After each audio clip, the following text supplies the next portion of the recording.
topic ngayon ay tungkol sa SWOT analysis.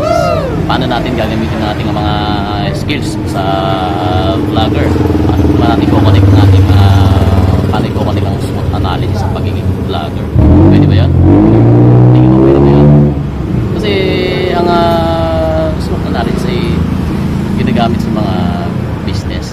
Usually, sa mga business talaga ginagamit yung SWOT analysis.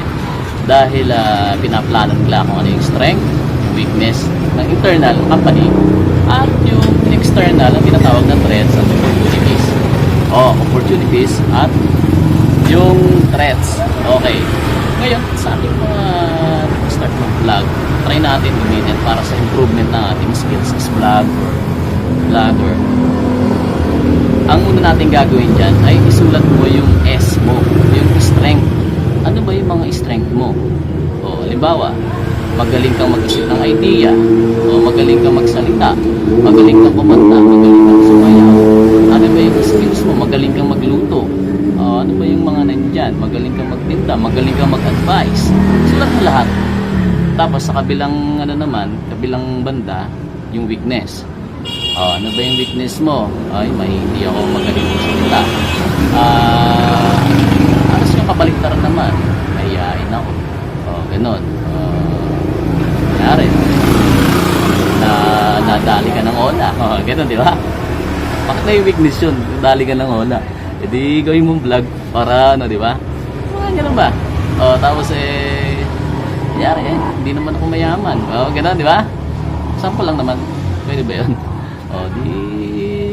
Kung ano yung ginagawa mo na sa araw, pero huwag namang gawin kung ano yung kinakain ninyo, i-video araw-araw, mananawa. Again, ang pagbablog ay it's not about you, it's about people around you. Pag nagbibigay ka ng value, nagbibigay ka ng magandang information kung paano matututo yung mga manonood mo, para naman yung time nila pagka binigay sa'yo, sulit naman talaga. Napanood ka naman nila ng maayos. Siyempre, lahat naman tayo, importante ang oras natin. Huwag natin sasayangin na gano'n. Ganun lang. Okay, parte tayo masyadong humaba. Ayun, yung S ay strength, ang W ay weakness. Doon muna tayo sa strength at saka weakness. Susulat natin kung ano yung mga yon. Then, nakita mo yung weakness mo, improve mo. Kagaya ko, hindi naman ako masyadong sanay magsalita sa camera. But, tinatry ko na maging, na matutong magsalita dito in front of camera kasi ito talaga weakness ko talaga dito. Okay. Doon na lang muna tayo sa S tsaka W. Yung O tsaka T, tsaka na natin pag-usapan ulit. Okay? Kasi kung interesado pa tayo, next topic, yung O naman at tsaka yung T. Okay, sige. Bye-bye!